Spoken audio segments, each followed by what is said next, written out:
I welcome you all in this class. इस class में आज हम ये पढ़ेंगे कि इंडिया ने 1947 से लेकर 2020 तक कितना ग्रोथ किया है, उसका जो इकोनॉमिक ग्रोथ स्टोरी है वो क्या रहा है, उसके बारे में आज हम डिस्कस करेंगे. So let us discuss about the growth story of India. As you all know, India got independence on 15th August 1947. At that time, Indian economy was a stagnant and backward economy because the growth rate of GDP and per capita income was very less. Indian industries, handicraft was destroyed. Indian agriculture was destroyed. India's foreign trade was largely confined between India and UK only for the benefit of Britishers. Infrastructure was in very worst condition. This was the situation of Indian economy when we got independence. तो ऐसी economy को grow करने के लिए, उसको develop करने के लिए एक प्रॉपर प्लानिंग की आवश्यकता थी इंडिया में, और इसको पूरा करने के लिए 1950 में प्लानिंग कमीशन ऑफ इंडिया बनाया गया.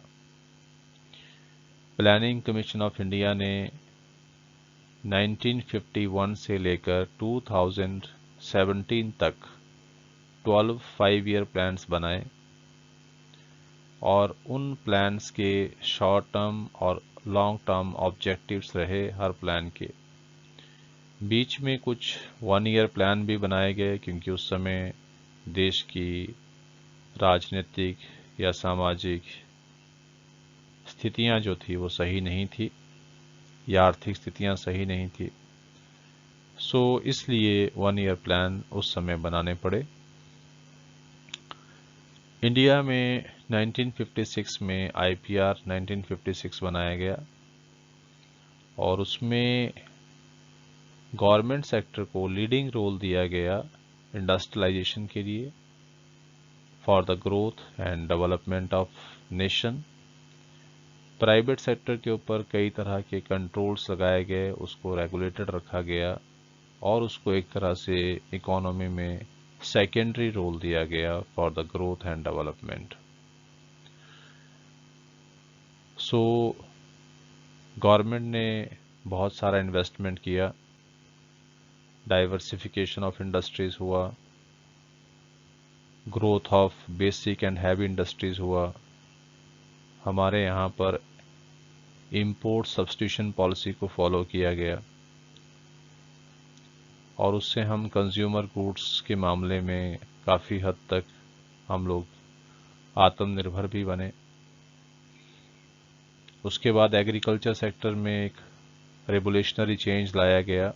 1967-68 में इंडिया में हरित क्रांति की घटना घटी भारत सरकार के एफर्ट्स के द्वारा, और उससे हम फूड ग्रेन के मामले में आत्मनिर्भर बने.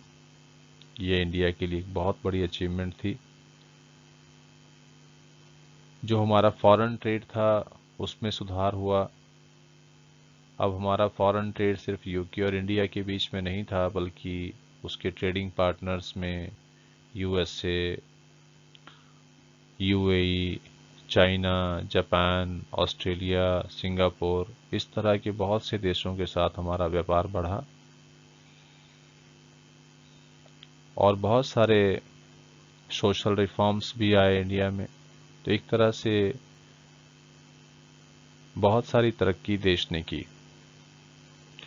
लेकिन इस ड्यूरेशन में 1951 से लेकर और 1991 तक, जिसमें गवर्नमेंट सेक्टर का लीडिंग रोल रहा, इसमें नो डाउट इंडस्ट्रियलाइजेशन बढ़ा. हर तरह की जो इंडस्ट्रीज थी उसको स्थापित किया गया इंडिया में, और प्रोटेक्शन की पॉलिसी भी फॉलो की गई. ताकि डोमेस्टिक इंडस्ट्रीज़ को फॉरेन कंपटीशन का सामना ना करना पड़े और हमारी इंडस्ट्रीज जो हैं वो ग्रो कर जाएं। लेकिन इस सारी प्रोसेस के बावजूद धीरे धीरे जो गवर्नमेंट सेक्टर था उसके जो एंटरप्राइजेस थे उनमें बहुत बड़े बड़े लॉसेस होने शुरू हुए, ह्यूज लॉसेस। उन इंडस्ट्रीज में मिसमैनेजमेंट हुआ और अफसरशाही, लाल फीताशाही, इस तरह की चीज़ें बहुत ज़्यादा हुई, भ्रष्टाचार बढ़ गया। अल्टीमेटली हमारे जो नेचुरल रिसोर्सेज थे उनका भी वेस्टेज हो रहा था और जो हमारे ह्यूमन रिसोर्सेज थे उनका भी प्रॉपर यूटिलाइजेशन नहीं हो रहा था।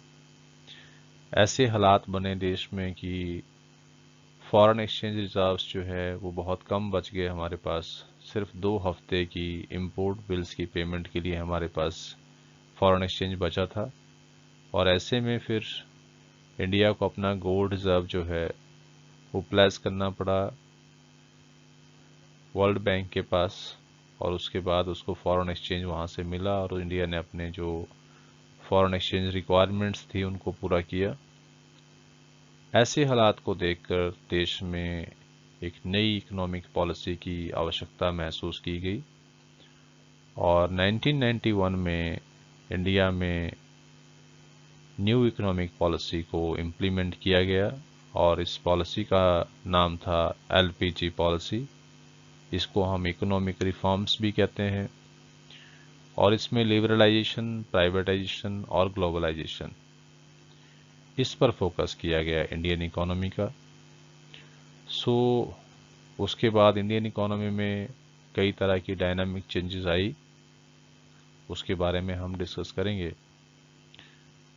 अगर हम जीडीपी की बात करें तो 2017 में इंडिया का जो जीडीपी था it was 2439 million US dollar और अगर एनुअल जीडीपी ग्रोथ रेट की बात की जाए बिटवीन 1951 से लेकर 2017 तक, ये हमारा एक तरह से प्लानिंग पीरियड रहा। इसमें हमारा जो इकोनॉमिक जो जीडीपी ग्रोथ रेट रहा वो हमारा 5.9% रहा। एलपीजी पॉलिसीज़ को शुरू करने के क्या कारण थे उसको हम डिस्कस कर चुके हैं। एलपीजी पॉलिसीज़ में प्राइवेटाइजेशन की तरफ जो है वो इकोनॉमी को ले जाया गया। इसमें गवर्नमेंट सेक्टर के जो एंटरप्राइजेज थे उसको प्राइवेट सेक्टर को बेच दिया गया, बहुत सारे इंडस्ट्रीज़ को, और साथ ही लिबरलाइजेशन को भी फॉलो किया गया, मतलब जिसमें प्राइवेट सेक्टर पर बहुत सारे कंट्रोल्स लगे हुए थे या कोटास फिक्स थे, उनको हटाया गया ताकि कंपटीशन बढ़े। और साथ ही जैसे इंडिया में पहले इंपोर्ट सब्स्टिट्यूशन पॉलिसी को हमने फॉलो किया था कि हम अपने ही देश में उत्पादन करेंगे हर चीज़ का या जिसको हम बेहतर तरीके से कर सकते हैं और इंपोर्ट पे हम बहुत कम डिपेंड रहेंगे, उसकी जगह अब एक्सपोर्ट प्रमोशन पॉलिसी को फॉलो किया गया इंडिया में 1991 के बाद और फॉरेन डायरेक्ट इन्वेस्टमेंट पर ज़्यादा भरोसा जताया गया as compared to domestic investment. जो इंडस्ट्रीज़ को इंडिया में प्रोटेक्शन दिया गया था उसे भी हटा दिया गया। तो इस तरह से एफडीआई पर ज़्यादा भरोसा किया गया, फॉरेन डायरेक्ट इन्वेस्टमेंट पर। और इन सब डिसीजंस की वजह से इंडिया में एक तरह से free play of market force start हुआ। उसमें हर क्षेत्र में कंपटीशन बढ़ी और उसमें हम देखते हैं कि बहुत सारा इकोनॉमिक एंड सोशल इंफ्रास्ट्रक्चर उसकी बहुत ज़्यादा ग्रोथ हुई और बहुत सारे जो एक तरह से हम कह सकते हैं कि लोगों की लिविंग स्टैंडर्ड में सुधार हुए उन चीज़ों की वजह से। और एलपीजी पॉलिसीज़ को शुरू करने के बाद इंडिया में जो एनुअल ग्रोथ रेट रहा है एवरेज, इट वाज अराउंड 7% पर एनुअम। लेकिन उसके इस पीरियड के बीच में कई तरह की परेशानियां भी आई, कई तरह के नकारात्मक जो प्रभाव थे वो भी अर्थव्यवस्था में पड़े। अगर हम 2014 के आसपास की बात करें तो जो जीडीपी ग्रोथ रेट था उसमें कमी आनी शुरू हुई और रोजगार के अवसर जो थे वो कम हो रहे थे डे बाय डे। एक तरह से समाज में जो सोशल अनरेस्ट जिसको हम कहते हैं, तनाव, वो पैदा हो रहा था और ये एक बहुत बड़ी चैलेंज जो है वो इंडिया में क्रिएट हुई। और साथ ही जो जीडीपी में जो कमी आ रही थी, जो स्लो डाउन हुआ, उसमें कई सारे कारण थे। सेवरल फैक्टर्स वर देयर जो उसके पीछे कारण रहे। और पहला कारण था कि हाई रेट ऑफ इन्फ्लेशन। तो इंडिया में जो इन्फ्लेशन रेट था वो बहुत ज़्यादा बढ़ रहा था और उसकी वजह से जो रेट ऑफ इंटरेस्ट थे उसमें भी काफ़ी वृद्धि हुई। और जब रेट ऑफ इंटरेस्ट ज़्यादा होता है तो नेचुरली है कि कॉस्ट ऑफ इन्वेस्टमेंट बढ़ गया, तो उससे जो इन्वेस्टमेंट था वो कम हो रहा था, लो इन्वेस्टमेंट वाज देयर। और दूसरी जो प्रॉब्लम थी वो था पॉलिसी पैरालिसिस। पॉलिसी पैरालिसिस हम इसलिए कह सकते हैं क्योंकि इंडिया में उस समय एक पावरफुल गवर्नमेंट नहीं थी, कोalition गवर्नमेंट थी, कई सारी पार्टियों ने मिलकर एक सरकार बनाई थी, पॉलिटिकल इंस्टेबिलिटी जैसी सिचुएशन थी। तो एक तरह से जो विल पावर होती है डिसीजन मेकिंग की वो इंडिया में नहीं थी, पॉलिसी पैरालिसिस वाज देयर। और उसके बाद एक और जो बहुत ही नकारात्मक इशू था इंडिया में वो था कि इंडिया में day by day scams and scandals ये बढ़ रहे थे और उससे भारत सरकार की जो इमेज थी वो खराब हो रही थी डे बाय डे विश्व भर में। और इससे बाजार में भी एक तरह से निराशा का माहौल था, जो मार्केट था पैसिज्म की सिचुएशन में था। और साथ ही क्योंकि जो इन्वेस्टर्स थे उनको जो है इंडियन गवर्नमेंट पे भरोसा नहीं था, जो इंटरनेशनल क्रेडिट एजेंसीज हैं उन्होंने इंडिया की पुअर क्रेडिट रेटिंग रखी और उससे जो एफडीआई का फ्लो था वो इंडिया में कम हुआ और साथ ही हमारा जो इंफ्रास्ट्रक्चर ग्रोथ होनी चाहिए थी वो भी काफ़ी कम हुई। सो इस तरह से इन सब स्थितियों के होने के बाद इंडिया में जो स्लो डाउन है उसके पीछे मेन कारण क्या रहा, स्कैम्स एंड स्कैंडल्स। इन सब चीज़ों के होने के बाद इंडिया में फिर जो सरकार थी वो गिर गई और एक नई पार्टी की सरकार जो है वो देश में बनी, सेंट्रल गवर्नमेंट चेंज हुई और सेंट्रल गवर्नमेंट ने कई इकोनॉमिक डिसीजंस चेंज किए, जिसमें प्लानिंग कमीशन जो था भारत में उसको ख़त्म कर दिया गया और उसकी जगह NITI Aayog, national institute for transforming India, इसको स्थापित किया गया 2015 में। और इसका काम है कि अब देश में जो स्टेट्स और गवर्नमेंट, सेंट्रल गवर्नमेंट या सेंट्रल स्टेट की एक पार्टनरशिप के तहत जो है वो डायनामिक प्लान्स बनाए जाएं जो देश की जो इकोनॉमिक ग्रोथ है उसको काफ़ी हद तक स्पीड अप कर सके।